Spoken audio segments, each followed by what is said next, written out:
Hello everybody, कैसे आप सब? होप सब बढ़िया होंगे।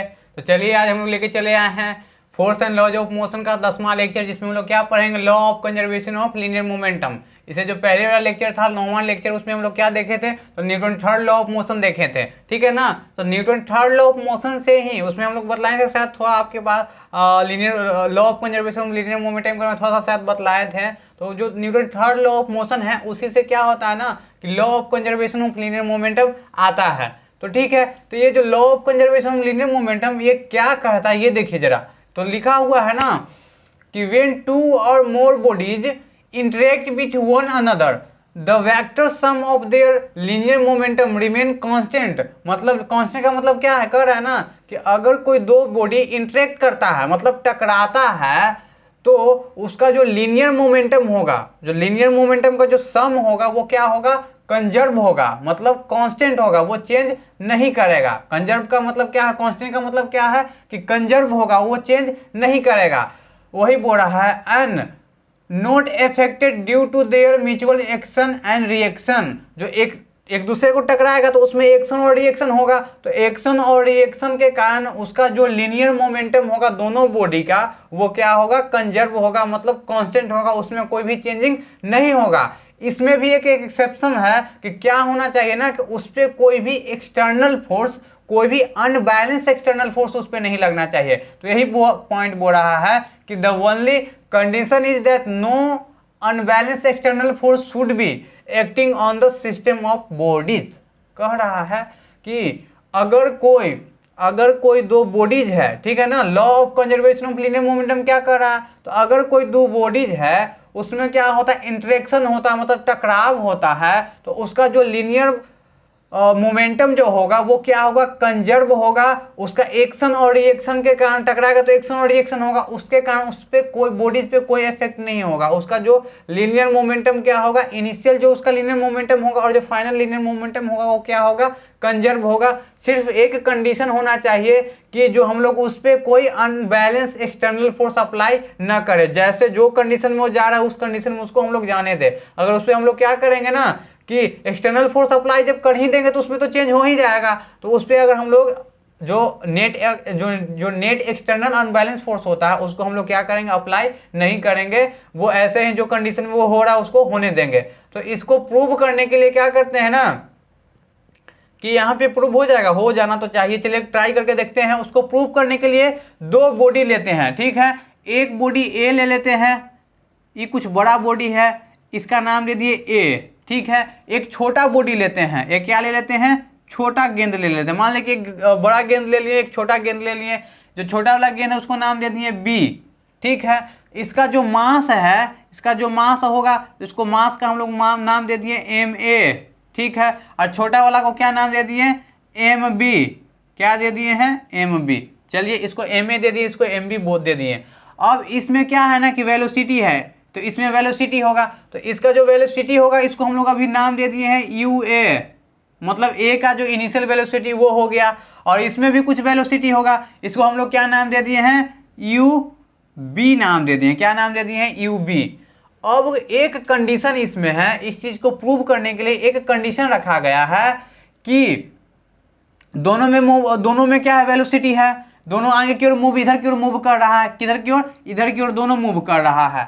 अब एक सिर्फ कंडीशन है ना कि जो बड़ा वाला बॉल है, जो बड़ा वाला बॉल, दोनों बॉल को टकराना है, तो टकराएगा कैसे, तो जो आगे जो बॉल जा रहा है उसका स्पीड अगर कम होगा और पीछे वाला जो बॉल जा रहा है उसका स्पीड अगर ज्यादा होगा तभी तो टकराएगा। और नहीं तो जब आगे वाला का बॉल का जो स्पीड है वो ज्यादा रह जाएगा, पीछे वाला का स्पीड कम रहेगा, तो वो तो हमेशा आगे जाएगा, तो वो कभी टकरे भी नहीं करेगा। तो उसको दोनों को क्या करना है, इंटरेक्ट करवाना, दोनों को टकराना है। तो क्या करवाएंगे ना कि एक बॉडी का स्पीड, जो आगे वाला बॉडी उसका स्पीड क्या करेंगे, कम रखेंगे। जो पीछे वाला जो बॉडी है, जो मतलब बॉडी ए हो गया, उसका स्पीड क्या करेंगे, ज्यादा कर देंगे। तो वही कंडीशन रखा गया है कि जो यू ए है वो क्या होगा, बड़ा होगा यू बी से। मतलब इनिशियल वेलोसिटी जो ए का होगा वो बड़ा होगा इनिशियल वेलोसिटी जो बी का है उसके। तो क्या होगा ना कि कुछ टाइम के बाद ये दोनों बॉल इधर घूमते घूमते यहाँ आएगा, तो यहाँ बड़ा वाला बॉल आएगा ना जी, बी आ गया। और यहाँ क्या होगा, छोटा वाला बॉल से आके टक्कर मार दी, यहाँ देखिए टकरा गया है, ये हो गया बॉल बी।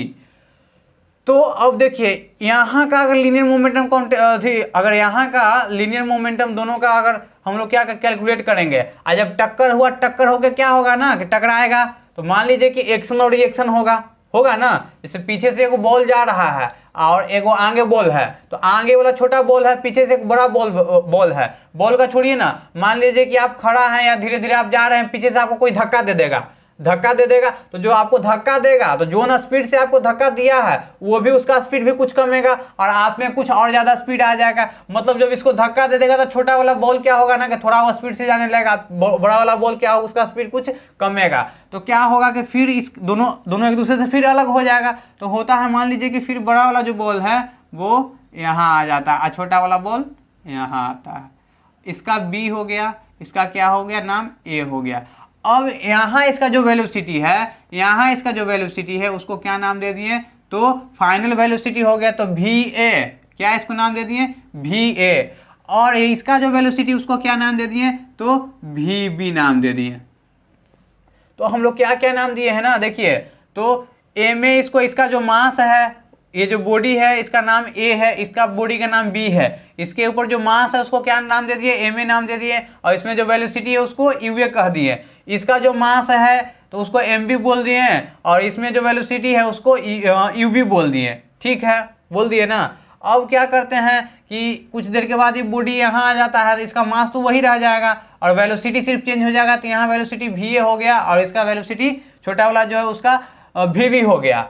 अब क्या होता है ना कि यहाँ का हम लोग लीनियर मोमेंटम निकालते हैं, मतलब बॉडी जो ए है उसका लीनियर मोमेंटम निकालते हैं और बॉडी बी का लीनियर मोमेंटम निकालते हैं। तो पहले निकालते हैं कि यहाँ से लीनियर मोमेंटम, मतलब ए का linear momentum, initial linear momentum क्या होगा, तो उसको मान लेते हैं कि P1 होगा। क्या होगा, तो P1। तो P1 इक्वल टू क्या हो जाएगा, तो मास इंटू वेलोसिटी, मतलब ए में इंटू वेलोसिटी क्या है, तो यू ए है, तो यू ए हो गया यहाँ का।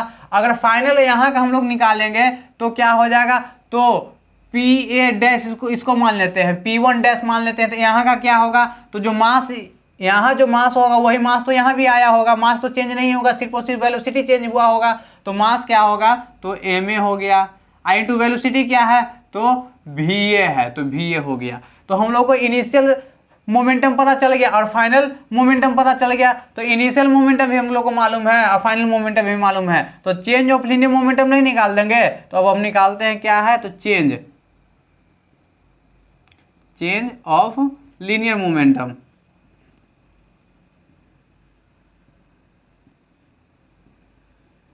तो क्या हो जाएगा, तो P1 डैश माइनस P1, मतलब क्या होता है, final momentum minus initial momentum. तो फाइनल क्या है, ये है, मतलब क्या हो जाएगा, तो m a v a minus m a u a, ये क्या हो गया, तो ये हम लोग को इनिशियल हो गया, मतलब चेंज ऑफ लीनियर मोमेंटम निकल गया। अब rate of change of linear momentum निकालना होगा तो क्या करेंगे, तो इसको हम लोग टाइम से क्या कर देंगे, डिवाइड कर देंगे। तो इसको टाइम से डिवाइड कर देते हैं, m a v a minus m a u a, यही होगा।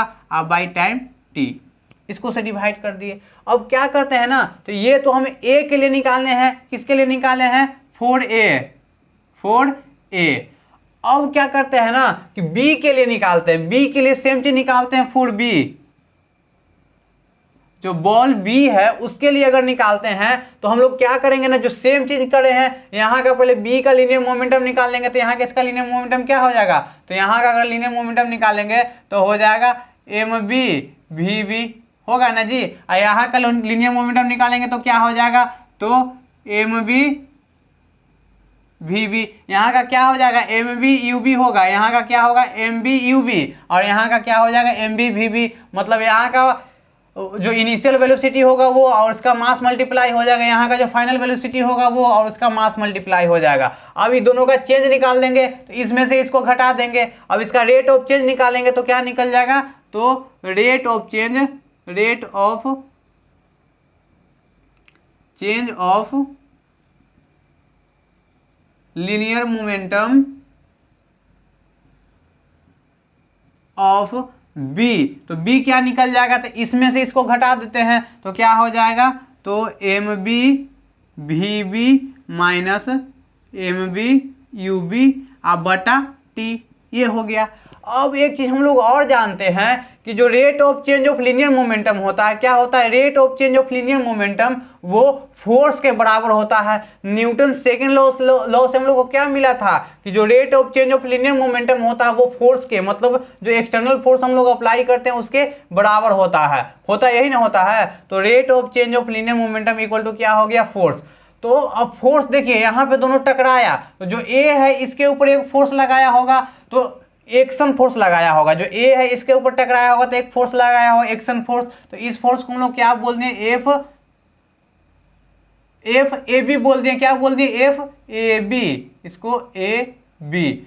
अब जो बी है, बी भी ए के ऊपर एक फोर्स लगाया होगा, बी भी जो है ए के ऊपर एक फोर्स लगाया होगा लेकिन अपोजिट डायरेक्शन में होगा, इधर की ओर होगा। ये जो फोर्स हो जाएगा वो क्या होगा, एफ बी ए। मतलब एफ बी ए का मतलब क्या हो गया, तो जो बी के द्वारा जो ए के ऊपर फोर्स लगाया जा रहा है उसको हम लोग क्या बोल दिए, एफ बी ए। और ए के द्वारा जो बी पे फोर्स लगा दिया जा रहा है जिसको एक्शन फोर्स बोल रहे हैं उसको बोल दिए एफ ए बी। तो हम लोग ये भी सीख लिए हैं कि इसके ऊपर जो फोर्स लग रहा है वो एफ ए बी लग रहा है, और ए के ऊपर जो फोर्स लग रहा है वो एफ बी ए लग रहा है। मतलब इसके ऊपर एक्शन लग रहा है, इसके ऊपर रिएक्शन लग रहा है। हम लोग जानते हैं कि rate of change of linear momentum होता है वो किसके बराबर होता है, तो फोर्स के बराबर होता है, फोर्स के बराबर होता है। मतलब एफ ए बी, ये जो rate of change of linear momentum of a निकला, लीनियर मोमेंटम ऑफ ए जो निकला वो किसके बराबर होगा, तो इसका जो देखिए ए का क्या होगा, तो मतलब एफ ए बी। तो हम लोग बोल सकते हैं कि एफ ए बी होगा वो बराबर होगा, इसके बराबर होगा किसके, तो m a v a minus m a u a बटा टाइम टी। और जो rate of change of linear momentum of b है जो इसके बराबर हो जाएगा, किसके बराबर हो जाएगा, तो rate of change of linear momentum इसके बराबर हो जाएगा कि नहीं। तो rate of change of linear momentum जो बी का है जो एफ ए बी के बराबर होगा, तो f a b equal to क्या हो जाएगा, तो m b v b minus m b u b बटा टाइम टी। अब according to Newton third law,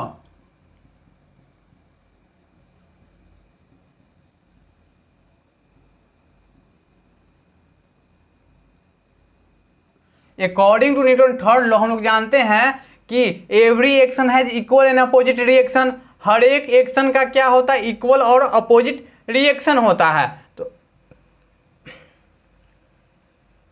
तो यहां देखिए कि जो फोर्स ए बी है इसके अपोजिट में फोर्स माइनस जो बी ए होगा वो क्या होगा, बराबर होगा। तो हम लोग यहां से लिख सकते हैं कि जो एफ ए बी जो होगा वो बराबर होगा किसके, तो फोर्स जो बी ए होगा बी ए के अपोजिट, मतलब नेगेटिव साइन के बराबर होगा कि नहीं होगा। तो वही हम लोग एफ ए बी यहाँ लिख देते हैं। तो एफ ए बी कहाँ क्या है, तो ये है, तो ये लिख दिए क्या है, तो m b v b minus m b u b बटा टाइम टी, ये किसके बराबर होगा, तो नेगेटिव है तो नेगेटिव लिख दिए, अब ब्रैकेट में लिख दिए किसके बराबर, तो इसके बराबर बी ए के बराबर होगा। क्या होगा, तो बी ए, तो बी ए में क्या होगा, तो m a v a minus m a u a बटा टाइम टी, यही हो गया। अब देखिए ई टी से ई टी तो कट जाएगा। अब क्या है ना कि ये माइनस है तो माइनस को क्या करते हैं कि अरेंज करते हैं। देखिए इसको हम लोग ऐसे भी लिख सकते हैं कि जो एम बी होगा v b minus m b u b बराबर हो जाएगा, माइनस में प्लस से गुना होगा तो क्या होगा, माइनस तो एम ए भी ए, और माइनस गुने माइनस क्या हो जाएगा, plus M a u a. ये होगा कि नहीं होगा, ये होगा। हम लोग एक चीज जानते हैं तो इसको यहाँ पे अब लिखते हैं, नहीं यहाँ नहीं हटेगा, ठीक है। एक चीज हम लोग जानते हैं ना कि मैथ का वो चीज जानते हैं कि प्लस गुना प्लस इक्वल टू क्या हो जाता है, प्लस होता है, माइनस गुना माइनस इक्वल टू क्या हो जाता है, प्लस होता है, प्लस गुना माइनस इक्वल टू क्या हो जाता है, माइनस हो जाता है, और माइनस गुना प्लस इक्वल टू क्या हो जाता है, तो माइनस हो जाता है। तो यही चीज का यूज किए, क्या किए हैं, तो माइनस गुना प्लस क्या कर दिए, प्लस कर दिए हैं, और माइनस गुना माइनस क्या किए हैं तो प्लस कर दिए हैं, तो वही चीज़ का यहाँ यूज किए। अब क्या करते हैं ना कि जो माइनस है माइनस वाला इसको एक तरफ लेके चल आते हैं और प्लस वाला को एक तरफ लेके चले जाते हैं। तो इसको हम लोग ऐसे भी तो लिख सकते हैं, क्या लिख सकते हैं, तो इसको लिख सकते हैं कि एम ए क्या है, एम ए भी ए, और ये देखिए एम ए भी ए को इस तरफ लेके चलाएं अब प्लस क्या हो गया एम बी भी बी बराबर, अब ये जो है इसको इस तरफ लेके चल जाएंगे तो क्या होगा एम ए यू ए, ठीक है, m a u a plus m b u b. अब देखिए यहां से हम लोग को एक चीज पता चल रहा है, इसको घेर लेते हैं। यहां से अगर हम लोग देखें तो एक चीज पता चल रहा है कि जो बॉल ए और बी का जो इनिशियल मोमेंटम है, बॉल ए और बी का जो इनिशियल मोमेंटम है, बॉल ए और जो बी का फाइनल मोमेंटम है उसके क्या है बराबर है। देखिए तो यहां से पता चल रहा है कि नहीं, M a v A B क्या है, m a v a plus m b v b बराबर है m a u a plus m b u b. मतलब initial momentum of ball a and b equal होगा final momentum of ball a and b के। मतलब यहाँ का जो उसका मोमेंटम होगा लीनियर मोमेंटम और यहाँ का जो लीनियर मोमेंटम वो क्या होगा बराबर होगा। मतलब एक्शन और रिएक्शन दोनों को टकराने से उसका लीनियर मोमेंटम में भी कोई भी चेंज नहीं हुआ। तो law of conservation of linear momentum में हम लोग को यही तो बताया जा रहा है, हम लोग को यही तो सिखाना चाह रहा है। Law of conservation of linear momentum यही तो हम लोग को बताना चाह रहा है कि कोई भी दो ऑब्जेक्ट टकराएगा, कोई भी दो बॉडी में इंटरेक्शन होगा तो क्या होगा ना, उसका जो लीनियर मोमेंटम है वो कंजर्व रहेगा, कांस्टेंट रहेगा, वो चेंज नहीं होगा। जब तक चेंज नहीं होगा तब तक कि हम लोग अनबैलेंस एक्सटर्नल फोर्स उस पर अप्लाई न कर दे। जब हम लोग अनबैलेंस एक्सटर्नल फोर्स अप्लाई कर देंगे तब देखेंगे ना कि उसमें कुछ ना कुछ चेंज आ गया, लेकिन यहाँ तो हम लोग कोई फोर्स अप्लाई नहीं कर रहे हैं, ये अपने से जा रहा है, टकरा रहा है, यहाँ इसको एक्शन दे रहा है, इसके बदले में इसको रिएक्शन मिल जा रहा है। और उसी का यूज करके न्यूटन सेकंड लॉ और न्यूटन थर्ड लॉ का यूज करके हम लोग क्या कर दिए, तो law of conservation of linear momentum को हम लोग प्रूव यहाँ पे कर दिए हैं। तो यहीं पे हम लोग ये जो फार्मूला हम लोग ये जो इक्वेशन निकला इससे हम लोग को क्या पता चला कि जो इनिशियल लीनियर मोमेंटम होता है और फाइनल जो लीनियर मोमेंटम होता है वो दोनों क्या होता है कंजर्व होता है, दोनों क्या होता है कंजर्व होता है। तो देखिए जितना भी application Newton third law of motion का हम लोग जानते हैं या जो किए हैं तो सारा का सारा जो एप्लीकेशन है उसको हम लोग law of conservation of linear momentum के थ्रू भी एक्सप्लेन कर सकते हैं, ठीक है ना। जैसे क्या हो गया ना कि अगर बुलेट का एग्जांपल ले लें या तो रॉकेट का एग्जांपल ले लें, तो जो होता था उसको एक्शन और रिएक्शन से न्यूटन थर्ड लॉ के नियम से हम लोग क्या कहते हैं, एक्शन और रिएक्शन के सहायता से हम लोग उसको प्रूव किए थे, उसको हम लोग क्या एक्सप्लेन किए थे। और law of conservation of linear momentum के थ्रू भी हम लोग उसको क्या कर सकते हैं, तो उसको हम लोग एक्सप्लेन कर सकते हैं। तो चलिए थोड़ा सा एक्सप्लेन कर देते हैं और क्या इसको मिटा लेते हैं, 5 मिनट का और है।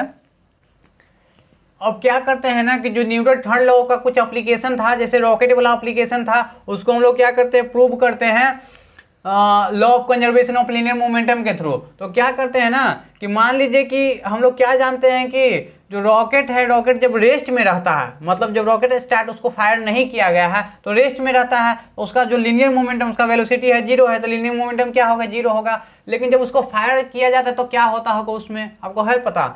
तो क्या होता है ना कि जब उसको फायर करिएगा, जब रॉकेट को फायर करिएगा तो उसमें एक जो उसका पिछवाड़ा होता है, नीचे वाला जो भाग होता है उसमें क्या लगाया जाता है, एक नोजल लगाया जाता है, बहुत ही पतला नोजल रहता है, बहुत पतला नोजल रहता है। उससे क्या किया जाता है ना कि गैस को पास करवाया जाता है, बहुत हाई फ्लेम में क्या हीट दिया जाता है और जिससे कुछ गैस रिलीज होता है, वो गैस बहुत हाई प्रेशर से नीचे की ओर आता है। तो Newton third law of motion से हम उसको क्या एक्सप्लेन किए थे कि जब गैस नीचे की ओर आता है तो जो एटमॉस्फेयर में हवा होता है उसको धक्का देता है, तो उसके ऊपर भी एक फोर्स लगता है, यही देखे थे ना। अब law of conservation of linear momentum से हम इसको समझते हैं। तो देखिए क्या है ना कि जब हवा क्या हो रहा है ना कि जब हवा नोजल से बाहर निकल रहा है, मतलब एयर जो प्रेशर है, एयर प्रेशर से जो हवा नोजल से बाहर निकल रहा है तो वो क्या कर रहा है कि नीचे निकल रहा है, तो जो रॉकेट है रॉकेट को ऊपर की ओर ठेल दे रहा है, रॉकेट को क्या कर ऊपर की ओर ठेल दे रहा है। मतलब जो मोमेंटम होगा किसका, तो स्टेपिंग एयर का अब प्लस मोमेंटम ऑफ रॉकेट, दोनों का क्या होगा मोमेंटम बराबर होगा, मतलब 0 के बराबर होगा। क्या होगा 0 होगा। दोनों का अगर मोमेंटम को हम लोग ऐड कर दें तो क्या होगा 0 होगा। सिंपल सी बात है ना कि क्या है कि जो स्केपिंग जो गैस है उसका मोमेंटम अगर हम लोग निकाल दें और रॉकेट का जो मोमेंटम निकाल के दोनों को क्या कर देते हैं, जोड़ देते हैं। मतलब इसको ऐसे लिख सकते हैं,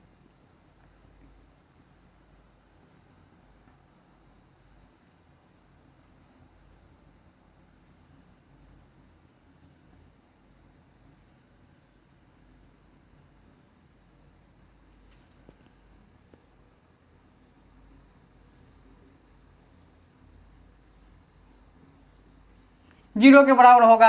मतलब momentum of rocket plus momentum of escaping gas equal to क्या होगा, जीरो के बराबर होगा। तो इसको हम लोग ऐसे भी लिख सकते हैं कि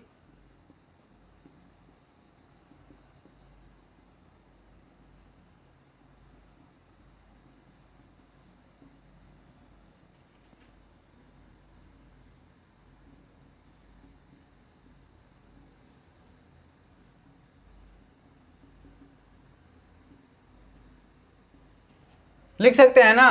क्यों लिख सकते हैं, तो सिंपल सी बात है कि देखिए इधर प्लस में इधर आएगा तो माइनस में आएगा, जीरो के बराबर है तो इधर प्लस में इधर आएगा तो किस में आ जाएगा, तो माइनस में आ जाएगा। मतलब जो मोमेंटम है रॉकेट का, जो मोमेंटम है और जो मोमेंटम है एस्केपिंग गैस का, दोनों का डायरेक्शन क्या होगा, अपोजिट होगा। दोनों का डायरेक्शन क्या होगा, अपोजिट। नेगेटिव साइन क्या रिप्रेजेंट कर रहा है, ये जो नेगेटिव साइन है ये साइन रिप्रेजेंट कर रहा है डायरेक्शन। क्या रिप्रेजेंट कर रहा है, तो डायरेक्शन रिप्रेजेंट कर रहा है। मतलब का दोनों का जो डायरेक्शन होगा, गैस अगर नीचे जाएगा तो रॉकेट ऊपर जाएगा, वही होता भी है।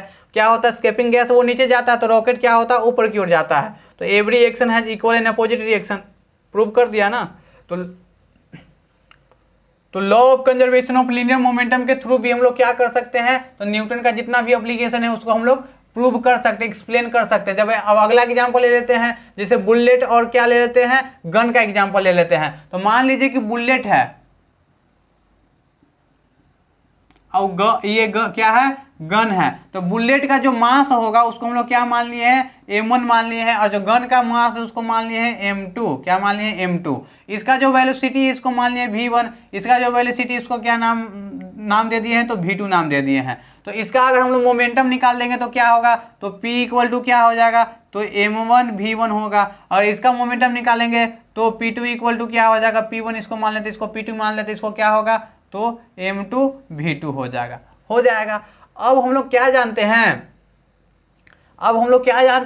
कि जब जो बुलेट है और जो गन है दोनों रेस्ट में रहेगा, मतलब जब उसको फायर नहीं किया जाएगा तो उसका जो लीनियर मोमेंटम होगा वो क्या होगा, जीरो होगा ना। तो वही करते हैं कि p1 plus p2 equal to क्या हो गया, जीरो। मतलब हम लोग लिख सकते हैं कि m1 v1 plus m2 v2 equal to zero. अब इसको जीरो के बराबर, मतलब जो फोर्स उसमें, तो हम लोग क्या करें, जीरो क्यों लिख रहे हैं, जीरो हम लोग क्यों लिख रहे हैं, तो जो टोटल मोमेंटम होगा, टोटल मोमेंटम ऑफ क्या हो गया,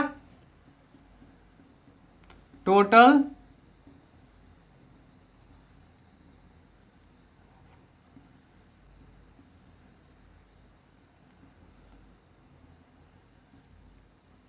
जो टोटल मोमेंटम होगा बुलेट और गन का वो क्या होगा, जीरो होगा। क्यों जीरो होगा, क्योंकि उस पर हम लोग एक्सटर्नल कोई फोर्स लगा रहे हैं, नहीं, उस पर हम लोग फोर्स तो नहीं लगा ही नहीं रहे, तो मतलब फोर्स का जो वैल्यू होगा वो क्या होगा, जीरो होगा। तो rate of change of linear momentum क्या होता है, जीरो ही होता है ना। तो यहाँ फोर्स उस पर rate of change of linear momentum क्या होता है, तो फोर्स के बराबर होता। तो फोर्स तो कुछ लग नहीं रहा है, मतलब फोर्स क्या हो जाएगा, जीरो हो जाएगा। तो total momentum of bullet plus gun क्या हो जाएगा, तो जीरो के बराबर हो गया। तो वही कर दिए m1 v1 plus m2 v2 equal to zero. अब इसको क्या करते हैं ना, कि इसको इधर लेके चल जाते हैं। तो क्या होता है, m1 v1 प्लस क्या होता है, इसको इस तरफ लेके जाना है ना,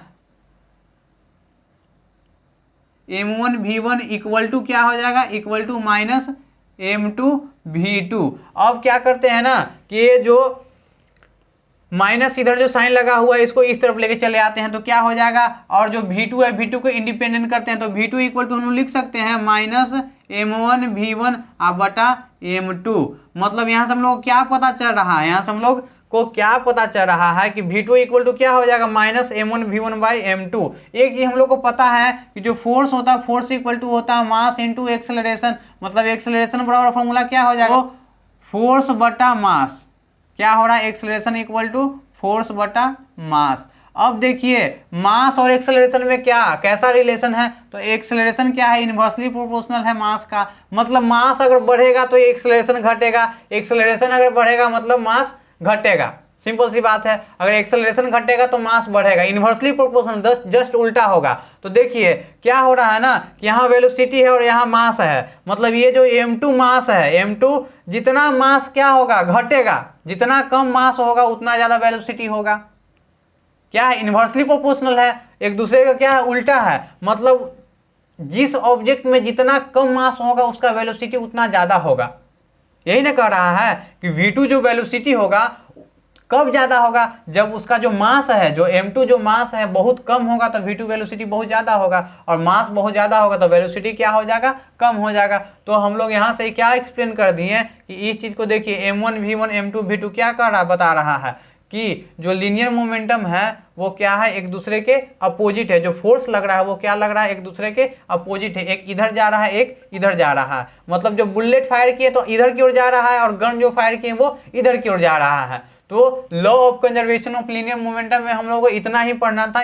तो आज का जो लेक्चर नंबर जो 10 था वो यहीं पे खत्म होता है, law of conservation of linear momentum पे ही खत्म होता है। और जो लेक्चर नंबर 9 हम लोग पढ़े थे उसमें क्या पढ़े थे, तो Newton third law of motion पढ़े थे। और लेक्चर 10 में हम लोग क्या पढ़ लिए, law of conservation of linear momentum. तो यहीं पे हम लोग का जो चैप्टर है वो चैप्टर क्या होता है, समाप्त होता है। तो समाप्त होता है तो चलिए जाइए अब अपना घर भी, हम भी चलते हैं अपने घर पे। कहीं जा रहे हैं, नहीं रुकिए, इतना से ही काम नहीं होगा, हम आपको और क्या करवाएंगे, तो एनसीईआरटी का जो इंटेक्स क्वेश्चन होता है, इसके बाद जो अगला वीडियो आने वाला है वो क्या देंगे, तो एनसीईआरटी का जो इंटरनल क्वेश्चन होता है, इंटेक्स क्वेश्चन होता है, उसका क्या देंगे, सॉल्यूशन देंगे। मतलब उसका सॉल्यूशन तो पीडीएफ फॉर्म में आपको देंगे ही, उसको एक्सप्लेन करेंगे अच्छे से, जो क्वेश्चन है क्वेश्चन को समझाने का कोशिश करेंगे। उसके बाद क्या करेंगे, उसका जो एक्सरसाइज होता है एक्सरसाइज का भी क्वेश्चन करवाएंगे, सारा का सारा हम आपको पीडीएफ फॉर्म मतलब पीपीटी में आपको करवाएंगे, ठीक है ना। मेरा चेहरा नहीं देखिएगा, चेहरा ऐसे भी उतना अच्छा नहीं है कि देखिएगा, पीपीटी में आपको हम पढ़ाएंगे, क्योंकि ब्लैक बोर्ड पे क्वेश्चन लिखना ये सब करना कुछ ज़्यादा कठिन होता है, और उस पर आसान है लेकिन उस पर हम आपको अच्छे तरीके से, इससे भी बेहतर तरीका से हम आपको समझाने का कोशिश करेंगे पीपीटी में। तो टेंशन नहीं लीजिए, चेहरा से कुछ नहीं होता, पीपीटी में आप आइएगा और उसका internal question plus external question दोनों का आपको सॉल्यूशन देंगे। साथ ही साथ आपको जो एनसीईआरटी का एमसीक्यू होता है वो भी करवाएंगे, ये मेरा कर्तव्य है, ठीक है ना। हम शिक्षक नहीं, हम आपके दोस्त हैं, आपके बड़े भाई जैसे हैं, ठीक है ना। तो आपको जितना हो सके, जितना हमसे बन सके उतना आपको हम हेल्प करेंगे, आपसे हमको कुछ चाहिए नहीं, सिर्फ और सिर्फ आपका हमको साथ चाहिए, ठीक है। आपको जितना मेरे पास नॉलेज है उतना हम आपको नॉलेज प्रोवाइड करने का कोशिश करेंगे, जितना मेरे पास भी नॉलेज है उसको आपको देने का कोशिश करेंगे। जो मेरे अंदर जो अच्छा नॉलेज होगा उसको लीजिएगा, और जो खराब नॉलेज होगा उसको हटा के साइड में कर दीजिएगा। हर एक इंसान में कुछ ना कुछ गलती तो होता ही है, ठीक है ना, तो उस गलती को हटा दीजिएगा, जो मेरे अंदर अच्छाई होगा उसी को आप सिर्फ लीजिएगा, ठीक है ना। बड़े भाई के तौर पे जो अच्छाई होगा वही हमसे आप लीजिएगा। तो जो इसका एनसीईआरटी का जो एमसीक्यू होता है उसको भी लास्ट में हम लोग क्या करेंगे, सोल्व करेंगे, मतलब उसको भी बनाएंगे, तो टेंशन नहीं लीजिए। और साथ में क्या करेंगे ना, सोच रहे हैं कि एनसीईआरटी से इन सब चीज नहीं होगा, टॉपिक वाइज क्या करेंगे ना कि टॉपिक वाइज, जैसे हर एक टॉपिक में एक चैप्टर पढ़े ना, चैप्टर में 10 फार्मूला आया, हर एक फार्मूला से हम आपको 5 को सिलेक्टेड क्वेश्चन या तो कोई बुक से ले लेंगे या तो गूगल बाबा पे बहुत सारा क्वेश्चन अवेलेबल है, वहां से उठा लेंगे, वहां से उठा के पीपीटी में बना देंगे। तो मेहनत हमको करना पड़ेगा लेकिन वहां से कर लेंगे, और हमको मेहनत करना पड़ेगा तो आपको आसानी होगा। चलिए भाई के लिए ही कर रहे हैं तो कोई दिक्कत है नहीं। तो गूगल बाबा से उठा लेते हैं या कोई बुक से उठा के पीपीटी बना लेते हैं, बना के और क्या करेंगे ना कि हर एक को मतलब फार्मूला में 3-4 मतलब अच्छा सिलेक्टेड क्वेश्चन क्या करेंगे, आपको फार्मूला वाइज मतलब टॉपिक वाइज करवा देंगे। उसके बाद क्या करेंगे, पूरा जो चैप्टर है ना, चैप्टर के मिक्सअप मतलब सब फार्मूला के एक क्वेश्चन निकालेंगे, उसमें से 2-3 फार्मूला लगाया जा सके, ठीक है ना। तो मतलब वो हाई लेवल का क्वेश्चन हो जाएगा। तो वैसे क्वेश्चन हम लोग क्या करेंगे, करना स्टार्ट करेंगे। तो फिजिक्स में ज्यादातर आपको न्यूमेरिकल ही सोल्व करवाएंगे, क्योंकि जो फिजिक्स में जिसका इंटरेस्ट है, मतलब आगे जाकर नीट में जाइएगा या जेई में जाइएगा, अगर पढ़ रहे हैं साइंस से आप हैं, साइंस में इंटरेस्ट है, तो या तो मेडिकल लाइन में जा सकते हैं या तो आईआईटी जेईई में इंजीनियर बन सकते हैं, यही दो तो बन सकते हैं, नहीं कोई और भी आपके लिए ऑप्शन है, करियर ऑप्शन है, कहीं भी जा सकते हैं भाई, कोई ज़रूरी नहीं है। लेकिन ज़्यादातर स्टूडेंट इसी में जाते हैं, इसलिए बतला रहे हैं आपको। तो उसके लिए आपको जो है ना न्यूमेरिकल सोल्व करना आना चाहिए। फिजिक्स बहुत मायने रखता है, या तो बायोलॉजी में जाइए या तो इसमें इंजीनियरिंग में जाइए, फिजिक्स का जो न्यूमेरिकल है बहुत ज़्यादा मायने रखता है। तो फिजिक्स में न्यूमेरिकल पे आपको ज़्यादा फोकस करेंगे, ठीक है। और क्या करेंगे ना कि जो पूरा चैप्टर है, पूरा चैप्टर का फिर वन शॉट एक वीडियो आपको प्रोवाइड करेंगे, पीपीटी पे ही पढ़ाएंगे, वन शॉट देंगे, मतलब 1 घंटा में आपका फुल लेक्चर कंप्लीट हो जाएगा। तो उसके लिए कोई टेंशन लेना नहीं है, आप इस चैनल पे बने रहिए और जितना भी दोस्त है उन सारे को बुलाइए और चैनल से क्या करें, ज्वाइन करवाइए। और मेरा और आपका क्या चाहिए, सिर्फ साथ चाहिए, आप अपना साथ हमको दीजिए, हम क्या करेंगे ना कि आपको यहाँ से यहाँ लेके चले आएंगे। जितना मेरे पास नॉलेज है अब मतलब अच्छे से हम आपको मेहनत करवाएंगे, टेंशन नहीं लीजिए। तो आज के लिए बस इतना ही, तब तक के लिए बने रहिए अपने चैनल रात्रि कक्षा पे। तो मिलते हैं फिर अगले नए चैप्टर में, अगले नए वीडियो में नहीं, अगले नए चैप्टर में, क्योंकि अगला नया एक फिजिक्स का चैप्टर लेके आने वाले। उस चैप्टर का क्या नाम है, तो ग्रेविटेशन, जिसमें हम लोग क्या पढ़ेंगे, तो क्यों घूमता है जो सूर्य है, सूर्य के चारों तरफ अर्थ क्यों घूमता है, अर्थ के चारों तरफ जो चंद्रमा है वो क्यों घूमता है। जब अर्थ घूमता है तो अर्थ के सबसे बाहरी भाग पे हम उसके अर्थ के ऊपर लटके हुए, तो क्यों लटके हुए, हम गिर क्यों नहीं रहे हैं। आपको क्या लगता है कि हम अर्थ के अंदर हैं, नहीं, आप अर्थ जो होता है ना, अर्थ का जो बाहर वाला सरफेस हुआ, सरफेस पे आप हैं, आप नीचे दी की ओर भी लटके हुए रहते हैं, ठीक है ना, फिर भी आप क्यों नहीं गिरते हैं। तो ये सब का रीजन हम लोग अगले वीडियो में, अगले चैप्टर में पढ़ेंगे। तब तक के लिए गुड बाय, मिलते हैं अगले नए वीडियो में।